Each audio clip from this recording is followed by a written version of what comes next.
সাদ্দাত সাহেব একবারেই পুরা রেডি টেডি হওয়ার পরে উদ্বোধন করার জন্য সে ভেতরে যাচ্ছে, জান্নাতে ঢুকছে, সে তার বানানো জান্নাত। জান্নাতে তাকে যারা অভ্যর্থনা জানাবে, নবীদের বর্ণনা অনুযায়ী এভাবে ওয়াসিকাল্লাযীনা তাকাউ রাব্বাহুম ইলাল জান্নাতি যুমারা, জান্নাতের দিকে দলে দলে মুত্তাকিনকে কি করা হবে? ইস্তেকবাল করে নিয়ে যাওয়া হবে। এই একই সিকা এটা আবার অন্য অর্থে ব্যবহৃত হবে যখন ওয়াসিকাল্লাযীনা কাফারু ইলা জাহান্নামা যুমারা, তখন টেনে হিঁচড়ে নিয়ে যাওয়ার অর্থ হবে। এখন ইস্তেকবাল করে নিয়ে যাওয়ার পার্টিও আছে, তার দেহরক্ষী বাহিনীও আছে। এত বড় বাদশা ভেতরে ঢুকবার জন্য যখন একেবারে তার দরজা দিয়ে সে ঢুকবে, ঠিক ওই সময় কোত্থেকে জীর্ণ শীর্ণ পোশাক পরিহিত এক লোক এসেছে। ওই লোক কারো কোনো কিছুর পরোয়া না করে সমস্ত দেহরক্ষী বাহিনীর ভেতর দিয়ে হেঁটে সোজা বাদশার ঘোড়া পর্যন্ত চলে এসেছে। অদ্ভুত ব্যাপার হলো, এরা এই পরিমাণ কিংকর্তব্য বিমূঢ় হয়ে গেছে যে কি করণীয়, বাধা যে দিতে হবে, বাধা দেওয়ার কথাও এদের মনে হয়নি। যাদের দু চারজনের মনে হয়েছে এই লোকের চোখের দিকে তাকিয়ে তাদের মন কুঁকড়ে গেছে। এই লোক কোত্থেকে আসলো? হঠাৎ এসে সে সোজা একদম বাদশার কাছ পর্যন্ত চলে গিয়েছে এবং গিয়ে বাদশার যে ঘোড়ার লাগাম আছে সেটা এভাবে ধরেছে। ধরার পরে বলছে, আপনার সাথে আমার জরুরি কথা আছে। সাদ্দাত খেপে গেছে। আচ্ছা, বড় কৌতুক বোধ করছি আমি, আমার সাথে তোমার জরুরি কথা? তোমার এত বড় স্পর্ধার সাহস, তুমি এসে আমার সামনে আমার ঘোড়ার লাগাম ধরেছ, কার অনুমতিতে তুমি এসেছো? সে বলছে যে আমার জরুরি কথা আছে, আপনি একটু মাথাটা নামান, আমি কানে কানে বলি। তুমি কার অনুমতিতে এসেছো? তো জীর্ণ শীর্ণ পোশাকওয়ালা বলছে, কোন রাজ দরবারে যাবার জন্য আমার কোনো অনুমতির প্রয়োজন হয় না। বিসমিল্লাহির রহমানির রহিম।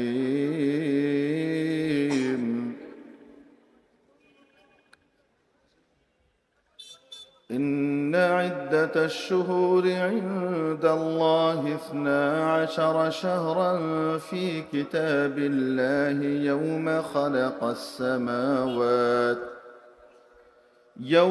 خلق السماوات والأرض منها 4 حرم ذلك الدين القيم فلا تظلموا فيهن أنفسكم وقاتلوا المشركين كافة كما يقاتلونكم كافة واعلموا أن الله مع المتقين صدق الله مولانا العظيم।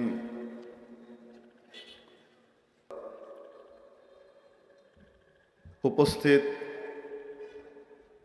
দিন দরদি, ইসলাম প্রিয়, ধর্মপ্রাণ, ধর্মভীরু, সর্বস্তরের তাওহীদি জনতা, পর্দার আড়ালের পরম শ্রদ্ধেয়া মা ও বোনেরা, আপনাদের সামনে মহাগ্রন্থ আল কুরআনুল কারীমের অন্যতম সূরা সূরাতুত তাওবার 36 নম্বর আয়াতখানি তিলাওয়াত করা হয়েছে। প্রিয় উপস্থিতি,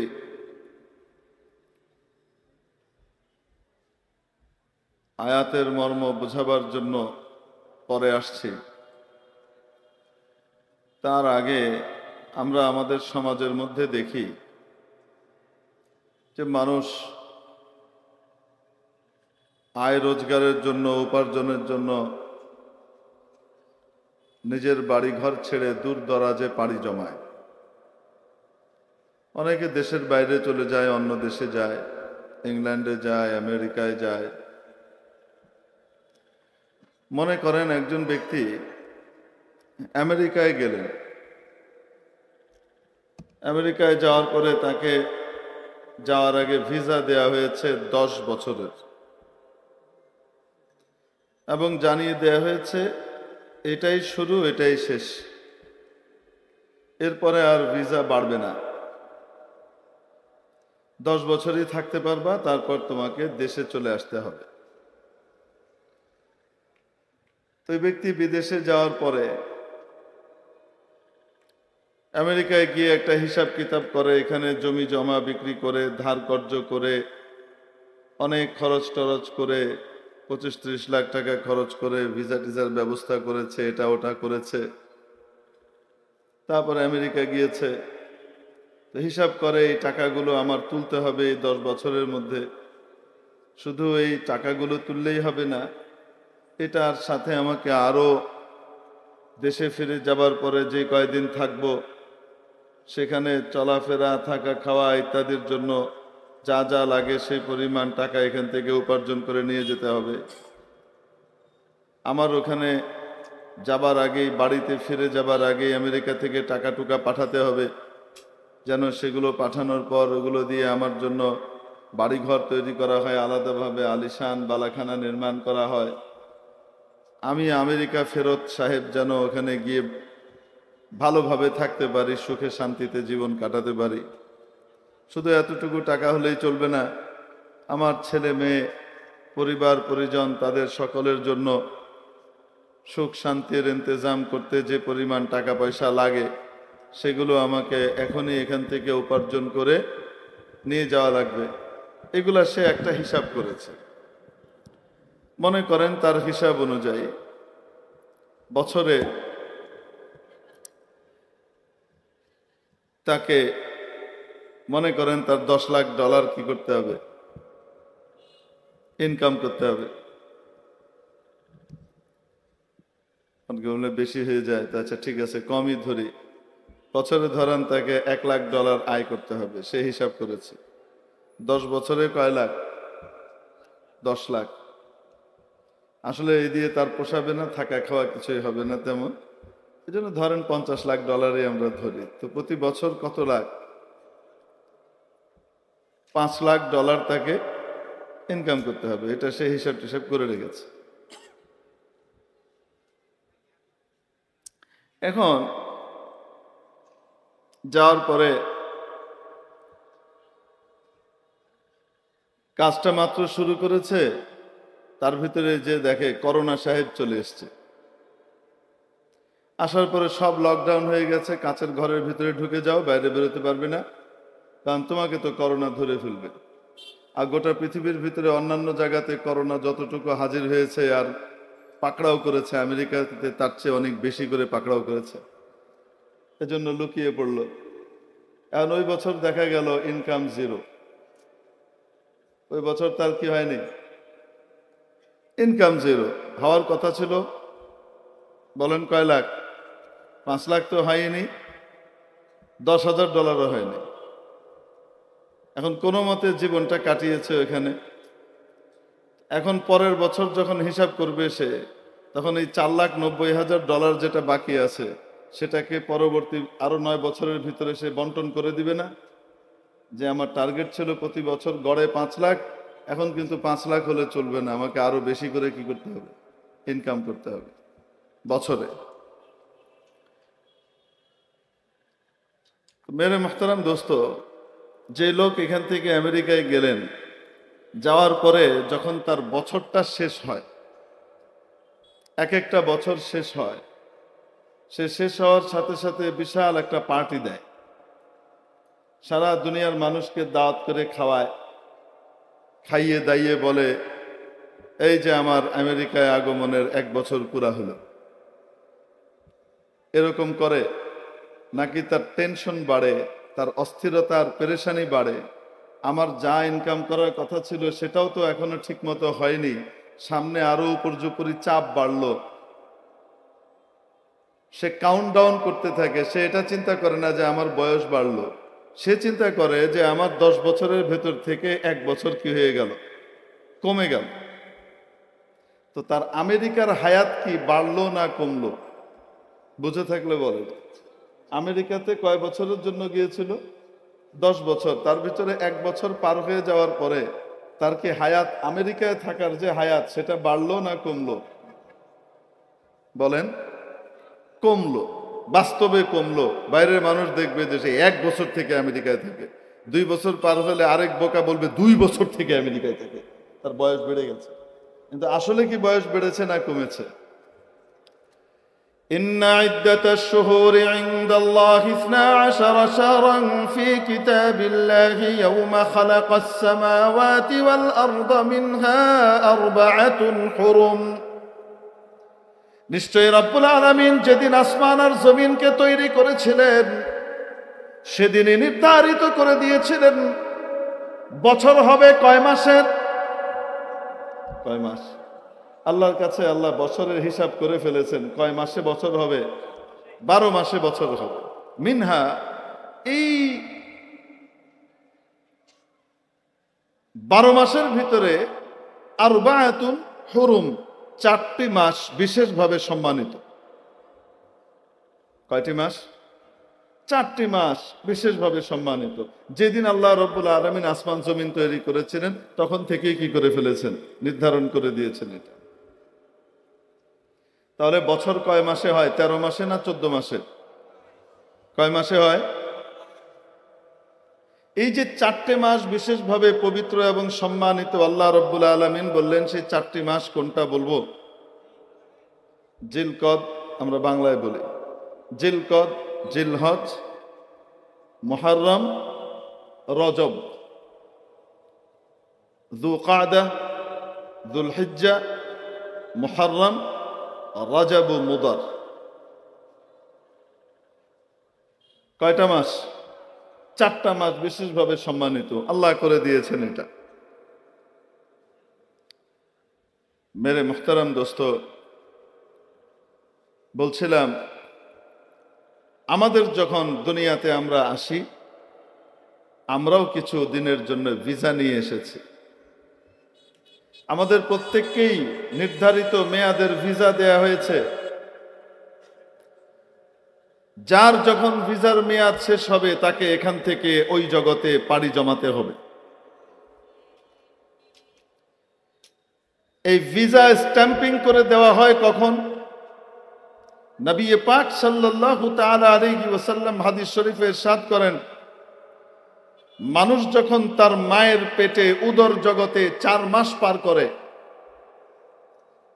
তার মায়ের পেটে যখন তার কয় মাস হয়ে যায়? 4 মাস হয়ে যায়, 1 মাস 20 দিন পার হয়, আল্লাহ তাআলা তার জন্য একজন ফেরেশতাকে পাঠান এবং আদেশ করেন, এই কয়টা জিনিস লিখে দাও, তার জন্য বরাদ্দ করে দাও, 4টা জিনিস লিখো।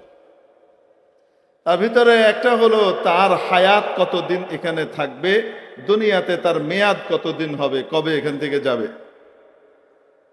তাহলে প্রত্যেকের ভিসা, দুনিয়াতে থাকার যে ভিসা আর মেয়াদ, এটা দিয়ে দেওয়া হয়েছে, এই অনুমতিপত্র দেওয়া হয়েছে কখন? দুনিয়াতে এখনো সে আসে নাই, তার আগেই মায়ের পেটেই দিয়ে দেওয়া হয়েছে। কেউ 80 বছরের জন্য এসেছে, কেউ 70 বছর সময় পেয়েছে, কাউকে মাত্র 10 বছর মেয়াদ দেওয়া হয়েছে, কাউকে 2 দিন বয়স দেওয়া হয়েছে, কাউকে আবার 120 বছর হায়াত দেওয়া হয়েছে। কতদিন কার হায়াত হবে কেউ জানে না, তবে গড় আয়ু কত? নবী পাক সাল্লাল্লাহু তাআলা আলাইহি ওয়াসাল্লাম হাদিস শরীফের মধ্যে আমাদেরকে জানিয়েছেন যে আমার উম্মতের গড় আয়ু মা বাইনা 60 ওয়া 70, 60 থেকে 70-এর ভিতরে ওঠানামা করবে।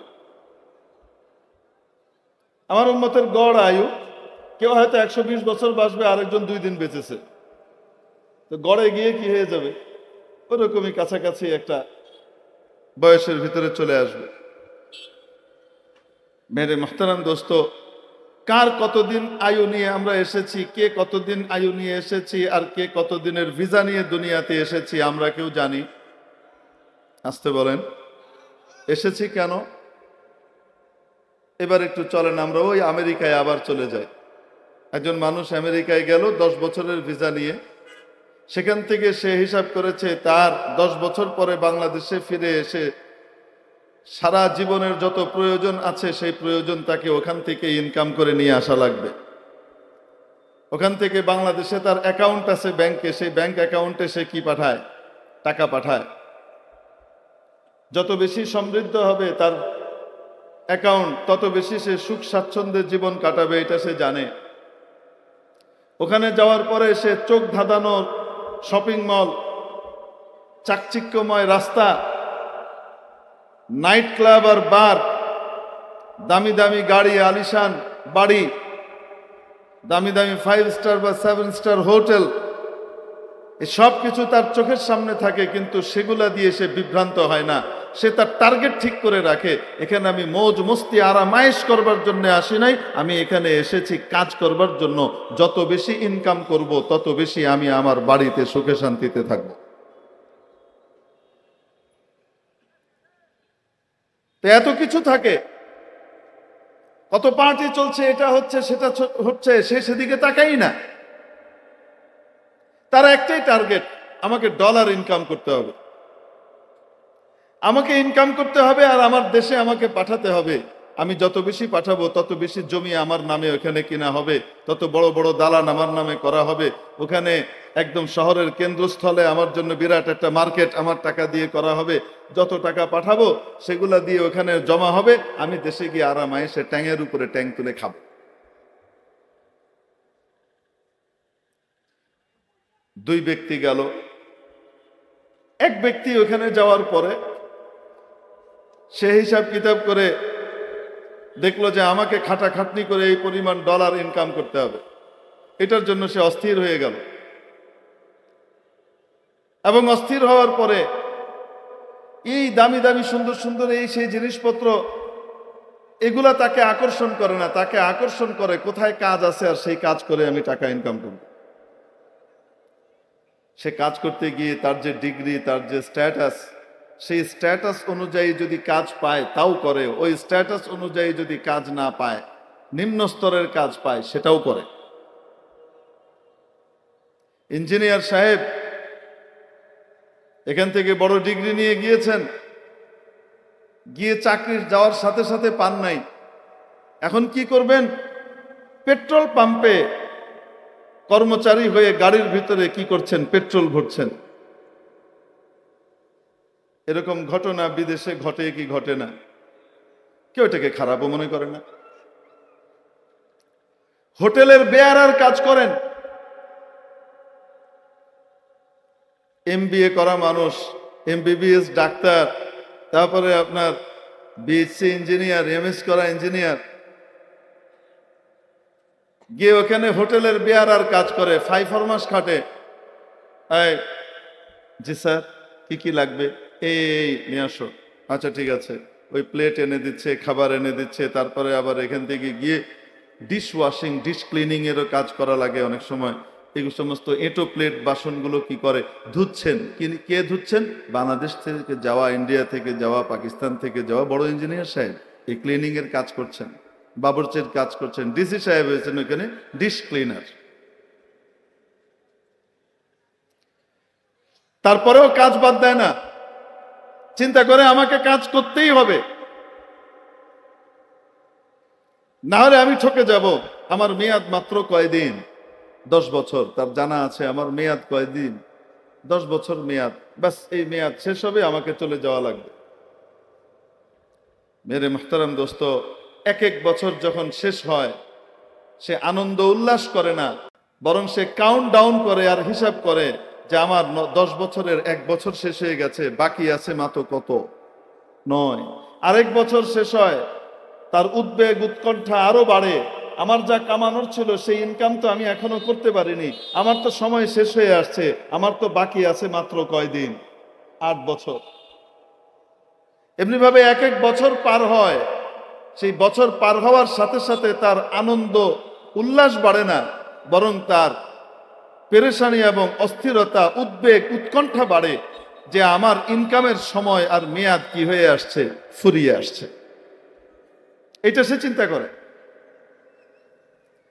এরকম ব্যক্তি যখন চিন্তা করে, খেটে খুঁটে কষ্ট করে অনেক ডলার ইনকাম করে দেশে পাঠিয়েছে, নিজেও সাথে করে যখন যাচ্ছে, 10 বছর শেষ হয়েছে। ঢাকা শাহজালাল, হজরত শাহজালাল ইন্টারন্যাশনাল এয়ারপোর্টে আপনাদের এখান থেকে কি করে গাড়ি ভরে লোকজন গিয়েছে, তাকে ইস্তেকবাল করে নিয়ে আসবে, ফুলের তোড়া দিয়ে বরণ করে নিয়ে এসে বাড়িতে এনে, আলিশান বাড়ি, সেখানে সে এসে উদ্বোধন করে ফিতা কেটে ঢুকছে, খাওয়া দাওয়া করছে, আরাম করছে, সুখে শান্তিতে আছে। এই হলো একজন ব্যক্তির পরিণতি, যে ওখানে গিয়ে কাজ করেছে। আরেক ভদ্রলোক ওখানে যাওয়ার পরে এক একটা বছর পার হয়, আর মানুষজনকে দাওয়াত করে বলতে থাকে, আসো, খুব খাও দাও, ফুর্তি করো, মজা করো, পার্টি দেয়। কেন? আমেরিকায় আমার 1 বছর হলো, আমেরিকায় আমার 2 বছর হলো, আমেরিকাতে আমার 3 বছর হলো।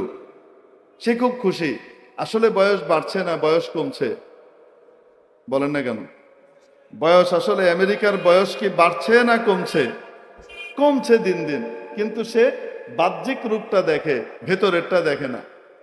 ইনকাম টিনকাম তেমন কিছু করে নাই, এখান থেকে টাকা পয়সা যা নিয়ে টিয়ে গিয়েছিল সেগুলাকে উড়িয়েছে, আরামায়েশ মৌজ ফুস্তি করেছে, মস্তি করেছে, আরো কিছু ঋণ টিন বোঝা মাথায় করে নিয়ে এখন যখন ফিরে আসছে, আসার সময় তার কাছে কোনো কি নাই, টাকা পয়সা নাই, উল্টো আরো ঋণের বোঝা মাথায় করে নিয়ে আসছে। যেগুলো এখান থেকে ঋণ করে গিয়েছিল সেগুলাও আছে, ওখান থেকে আরো কিছু ঋণ করে ফিরে আসছে। যখন ফিরে আসবে তখন ইস্তেকবাল হবে, ফুলের মালা হবে, কি বলেন আপনারা? ফুলের তোড়া দিয়ে বরণ করবে না, যত পাওনাদার আছে সব একসাথে জমা হবে। এই বেটা টাকা নিয়ে গেছে, বলছে 1 বছরের ভিতরে দিবে, দেয় নাই, এখন 10 বছর পার হয়ে গেছে, আসতেছে, ধর এটারে, ধরে ওখান থেকেই হয় টাকা দাও, নয়তো লাল ঘরে যাও, শ্রী ঘরে যাও। লাল ঘর বোঝেন তো? জেলখানা। এই হলো তার পরিণতি। এই হলো 2 ব্যক্তি। ঠিক তদ্রূপ আল্লাহ তাবারাক ওয়া তাআলা আমাদেরকে কাউকে 70, কাউকে 80, কাউকে 60, কাউকে 40, কাউকে 50, এক একজনকে এক এক পরিমাণ সময়ের মেয়াদ দিয়ে এই দুনিয়াতে পাঠিয়েছেন। 12টা মাস পার হয়, সাথে সাথে একটা বছর করে কাটা যায়। একটা বছর বয়স বাড়লো না, একটা বছর বয়স আসলে কমলো, তার মেয়াদের ভেতর থেকে কমলো। বুদ্ধিমান মানুষ কমার কারণে আনন্দ ফুর্তি করে না, সে হিসাব কিতাব মেলাতে থাকে যে আমাকে সামনে কি করতে হবে, আমার আখেরাতের আসল বাড়িতে আমাকে যাওয়া লাগবে, সেই বাড়ির জন্য আমার পূর্ব প্রস্তুতি নেওয়ার জন্য এখানে পাঠানো হয়েছে, সেই প্রস্তুতিটা কতটুকু হলো, এটার জন্য সে অস্থির হয়ে যায়। বছর পার হলে আনন্দ করে না, জন্মদিন পালন করে না। ইসলাম বুদ্ধিমানদের ধর্ম, মুসলিম জাতি বুদ্ধিমান জাতি, দেখা দেখি চলার অনুকরণীয় জাতি না, অনুকরণকারী জাতি নয়, তারা অনুসরণীয় জাতি, যে তাদেরকে মানুষ কি করবে, অনুসরণ করবে। তারা বুদ্ধিমান জাতি। ইসলাম এজন্য তার দ্বীনের ভিতরে, ধর্মের ভিতরে কোন রকমের এই জন্মদিন পালনের আহাম্মকি মার্কা কারবারই রাখে না। আরে এক একটা বছর শেষ হলো মানে তো আমি যে মেয়াদ নিয়ে এসেছিলাম সেই মেয়াদের একটা বছর কাটা গেল। এক একটা দিন পার হচ্ছে মানে হলো আমার আয়ু থেকে একটা দিন করে কি হয়ে যাচ্ছে, কেটে যাচ্ছে, কমে যাচ্ছে। এটা আনন্দের বিষয় নয়। বোকা মানুষ যারা ওই চোখ ধাঁধানো শপিং মল, দুনিয়ার চাকচিক্য এগুলা দেখে ব্যস্ত হয়ে যায়, মৃত্যুর পরের জগৎ, আখেরাতের আসল জগৎ সম্পর্কে বেখবর হয়ে যায়, সেই সমস্ত ব্যক্তিরা সেদিকে লক্ষ্য করে না, সেদিকে তাকায় না। তারা বসে বসে দুনিয়া নিয়েই মেতে থাকে। একটা সময় তার শেষ হয়ে যায়, ইলা আজালিন মুসাম্মা এসে পৌঁছে যায়, বাস আল্লাহ তাবারাক ওয়া তাআলা তার ফেরেশতাকে পাঠিয়ে দেন, ইমিগ্রেশন পুলিশ চলে আসে, হযরত আজরাইল আলাইহিস সালাম, যার যখন সময় এসেছে তাকে আস্তে করে পাকড়াও করে নিয়ে চলে যায়। আমেরিকাতে গেলে, ইংল্যান্ডে গেলে ভিসার মেয়াদ শেষ হওয়ার পরেও পালিয়ে থাকা যায়। অবৈধভাবে অবস্থানের সুযোগ আছে, চোখ ফাঁকি দিয়ে হয়তো পালিয়ে থাকা যাবে, কিন্তু আল্লাহর দেয়া মেয়াদ আর ভিসা যখন শেষ হবে, এখান থেকে যাওয়ার যে ডাক আসবে তখন আর পালিয়ে থাকা যাবে না। এমন পুলিশ যেই পুলিশ যেখানেই সে থাক না কেন সেখানেই সে উপস্থিত হবে, এক মুহূর্ত আগেও হবে না, পরেও হবে না। এক মুহূর্ত আগেও হবে না, পরেও হবে না। সাদ্দাদ এর নাম শুনেছেন আপনারা? যে সাদ্দাদ বড় শক্তিমান বাদশা ছিল, বড় শক্তিশালী বাদশা ছিল। নূহ আলাইহিস সালামের বংশের। যখন নাকি নবীরা এসে জান্নাতের কথা শুনিয়েছে, জাহান্নাম থেকে ভয় দেখিয়েছে, আল্লাহর বাণীগুলো পৌঁছিয়েছে, এখন সাদ্দাত বলে জান্নাতে যাওয়ার দরকার কি, দুনিয়াতেই তো আমি জান্নাত বানাতে পারি, মরার পরে আবার জান্নাত লাগবে কেন, দুনিয়াতেই তো জান্নাত বানাতে পারি, আমার জান্নাতে সবাই থাকবে। জান্নাতে কি কি থাকে নাজ নিয়ামতের বিবরণগুলো সে নবীদের কাছ থেকে শুনেছে, কিন্তু মানে নাই, সে অবাধ্যতা করেছে এবং নিজে একটা জান্নাত বানিয়েছে। তার ধারণায় জান্নাত, আসলে জান্নাতীরা যদি বাথরুম করার জায়গা হতো তো সেই বাথরুমের যোগ্য ওইটা না। জান্নাতে যাওয়ার পরে কোনো বাথরুম করার মৌকাই আসবে না।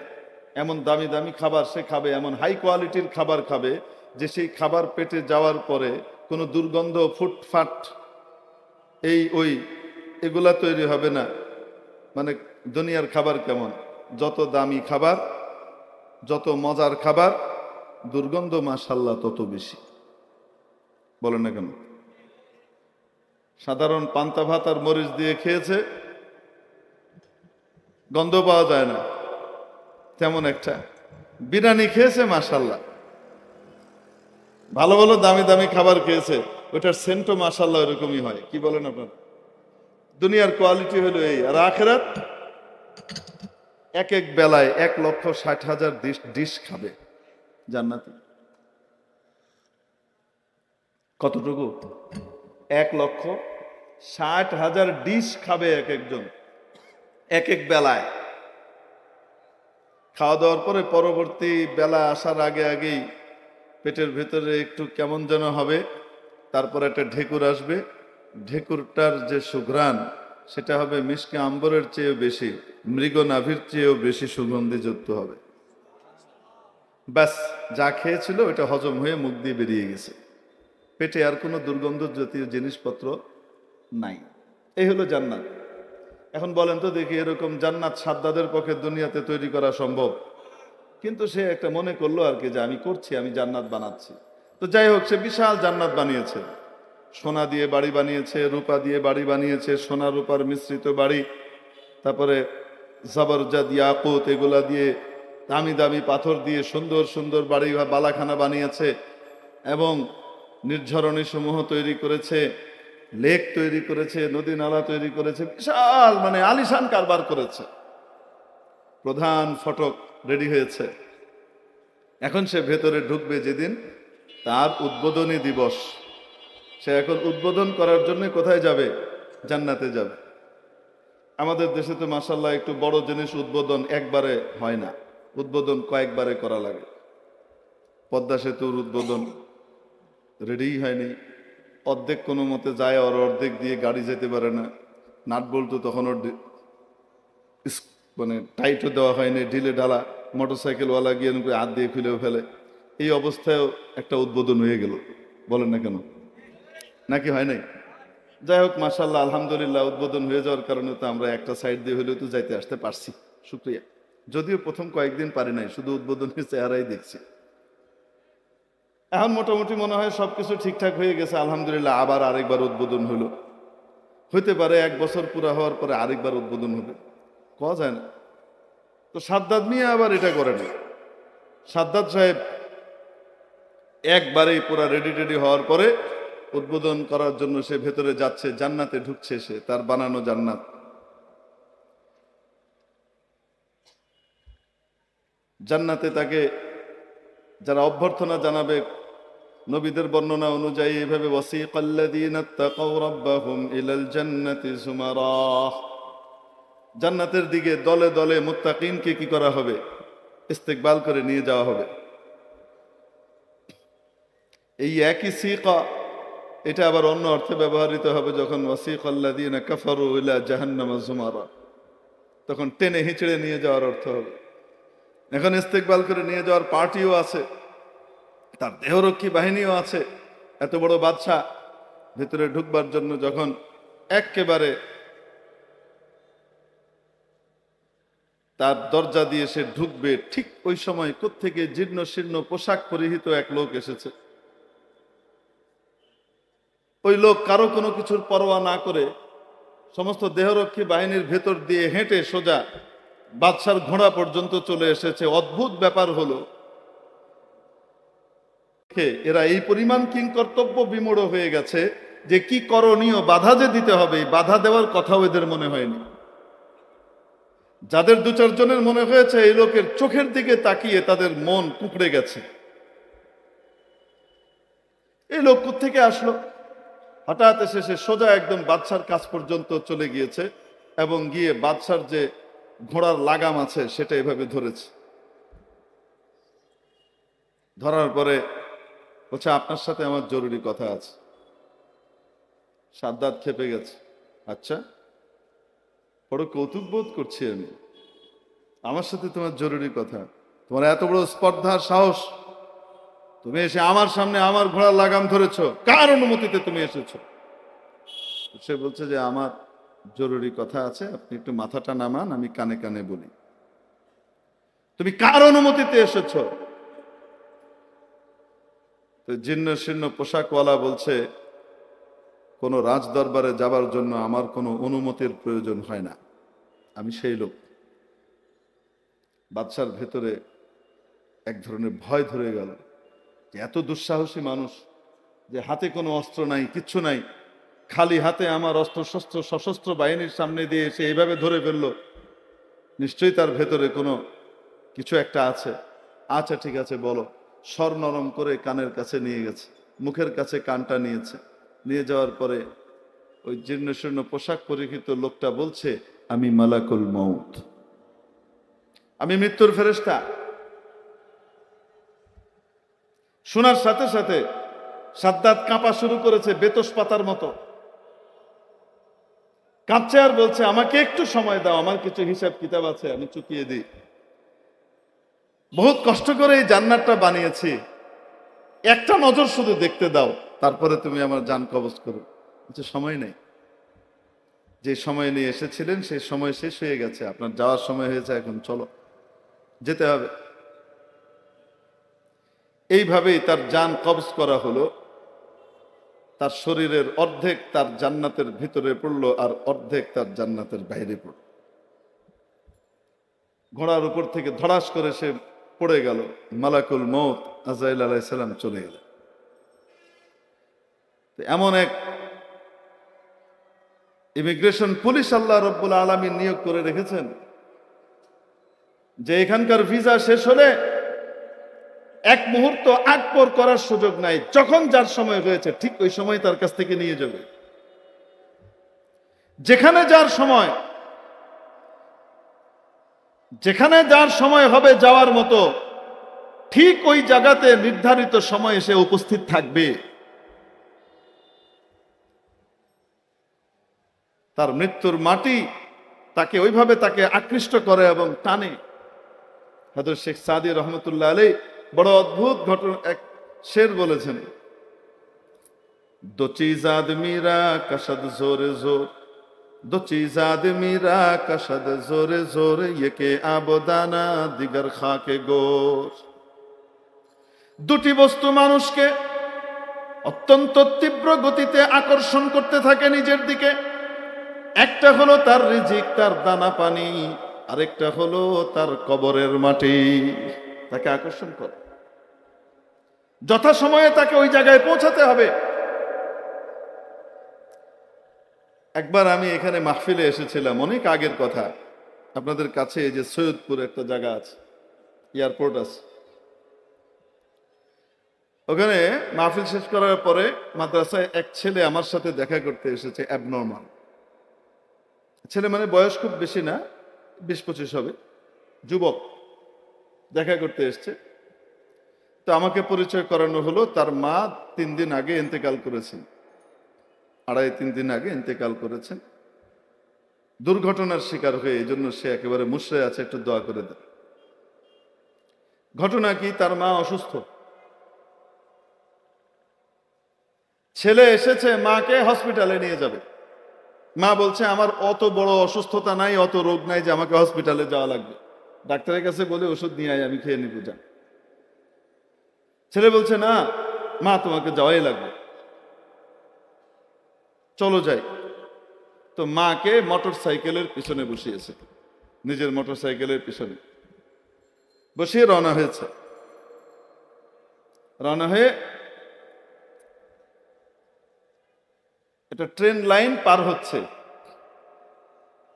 আর আল্লাহর কি কুদরত, ওই পার হওয়ার ঠিক মুহূর্তে উপরে ওঠার পরে তার স্টার্ট বন্ধ হয়ে গেছে।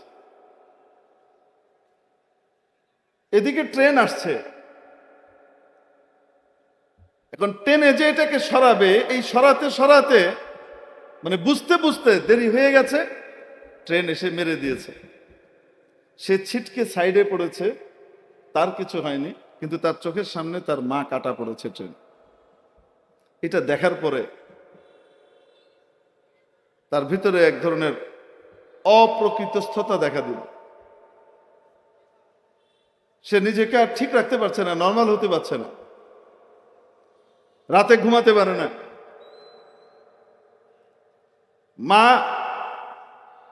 বাসাতে তো ভালোই ছিল, অসুস্থ ছিল, হালকা অসুস্থ, মার মহব্বত করে সুস্থতার জন্য নিয়ে যাচ্ছিলাম, আর এখানে কাটা পড়ে গেলাম।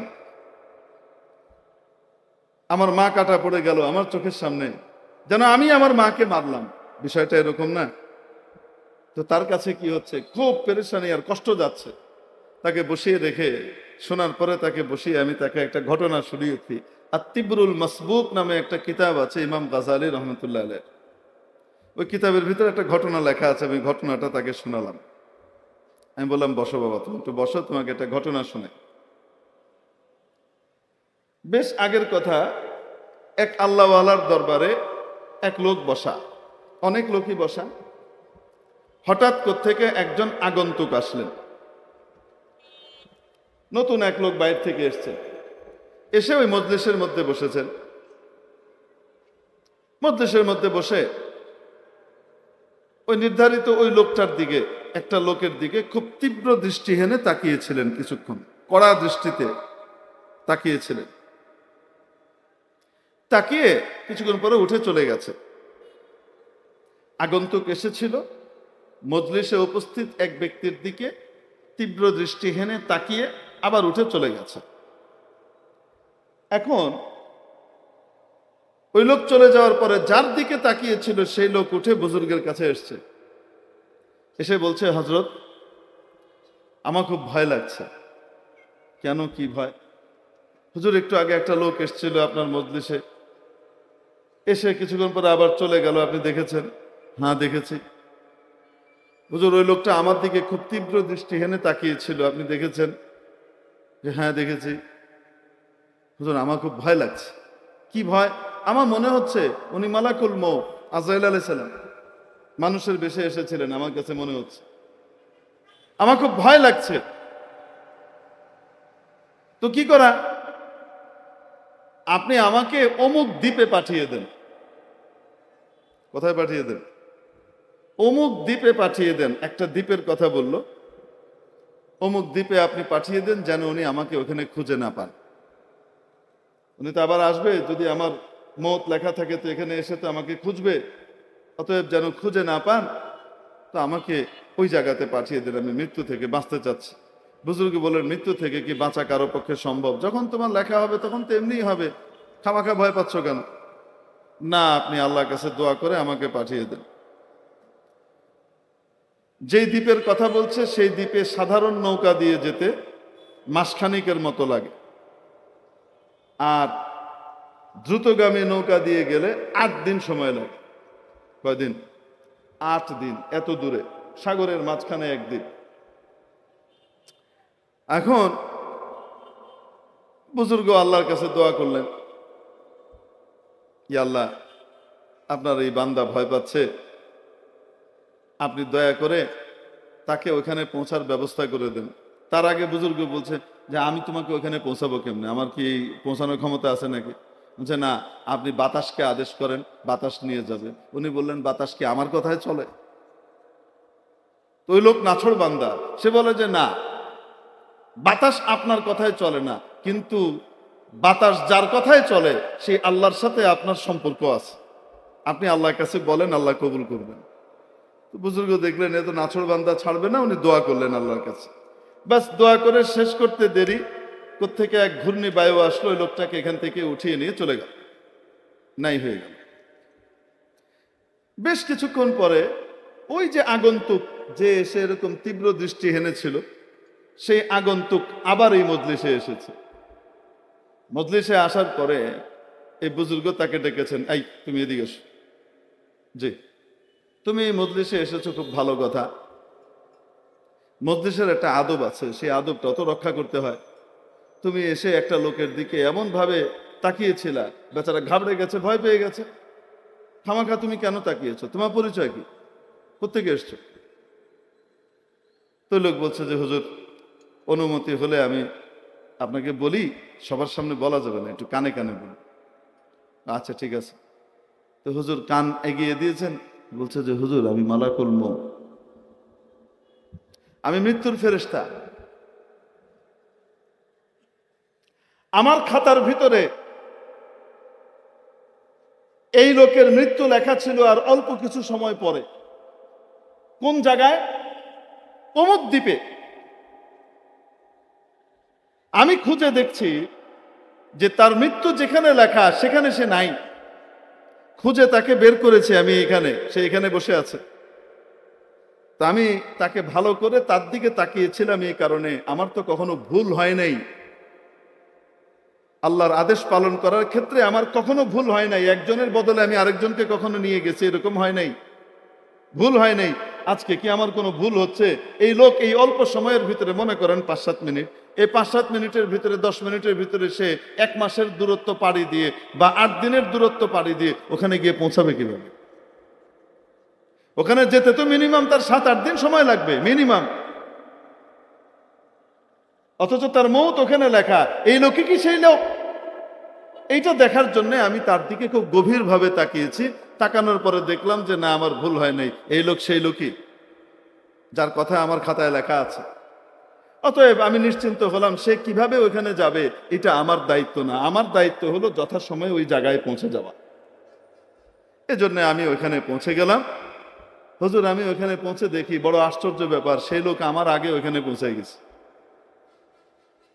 আমি তার রূহ কবজ করে রেখে আবার আমি আপনার দরবারে এসেছি, মজলিসে এসেছি দেখতে যে কি অবস্থা, ওই লোক আছে কিনা। না, সেই লোক নাই।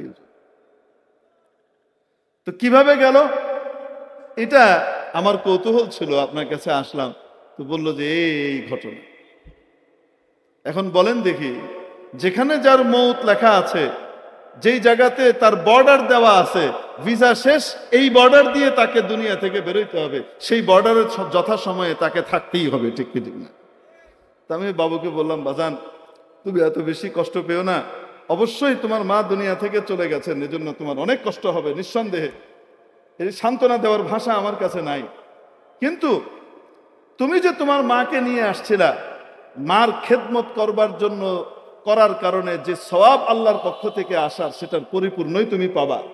মায়ের দোয়াও তুমি পরিপূর্ণ পেয়েছো, কোনো সন্দেহ নাই। তবে তোমার আম্মা জানের এইখানে শাহাদাত লেখা ছিল, যে এখানে এসে তিনি হঠাৎ মারা যাবেন, কাটা পড়ে মারা যাবেন।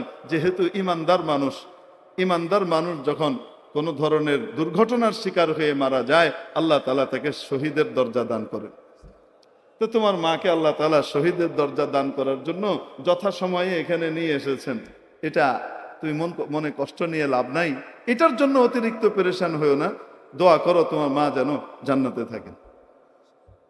মেরে মুহতারাম দোস্ত, এই জন্য বলছিলাম, এক একটা বছর যখন পার হয় আমাদের, আমরা কেক কাটি, আনন্দ করি।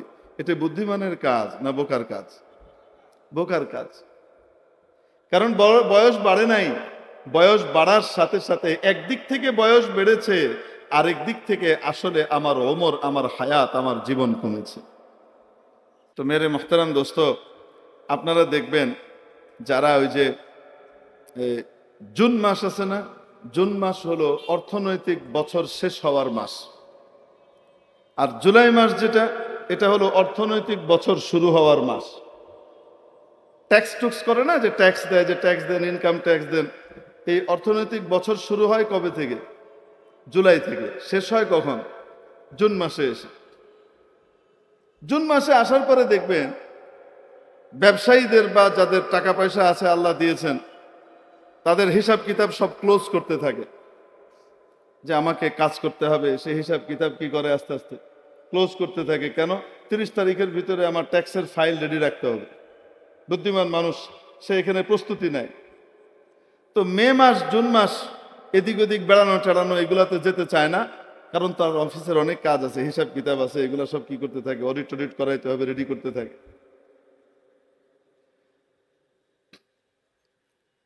এটা তার কাজের মাস থাকে। ট্যাক্স দিতে দিতে দিতে জুলাই মাস আসে। এই জুলাই মাসে তার ট্যাক্স টুস দিয়ে সে ফ্রি হয়ে যায়। মেরে মুহতারাম দোস্ত, ঠিক তেমনি ভাবে আরবি বছরের মাস কয়টা? 12টা। শেষ 2 মাস হলো জিলকদ, জিলহজ। শেষ 2 মাস হলো জিলকদ আর জিলহজ। তারপরের মাস, প্রথম মাস, বছরের প্রথম মাসের নাম কি? আসতে বলেন। মুহররম। মুহররম মাস এলো বলে আগামীকাল থেকে সম্ভবত মুহররম শুরু হবে। তো এই মাসগুলো কাজের মাস আল্লাহ দিয়ে রেখেছেন। বিশেষ মাস, নেক আমলের মাস, সোয়াবের মাস, অন্যায় এবং গুনাহ থেকে তওবা করার মাস। মুহররম মাসের 10 তারিখে আল্লাহ তাআলা রোজা দিয়েছেন। একদিন আগের, একদিন পরের সাথে মিলিয়ে রোজা রাখতে হয়। মুহররম মাসের 10 তারিখ আশুরার দিন রোজা, একদিন আগ অথবা একদিন পর, 9, 10 অথবা 10, 11। আল্লাহ তাবারাকা ওয়া তাআলা আমাদেরকে মুহররম মাসকে কাজে লাগাবার তৌফিক দান করেন, আমাদের জীবনটাকে নতুন করে সাজিয়ে নেবার জন্য প্রস্তুতি নেবার তৌফিক দান করেন। ওয়া আখিরু দাওয়ানা আলহামদুলিল্লাহি রাব্বিল আলামিন।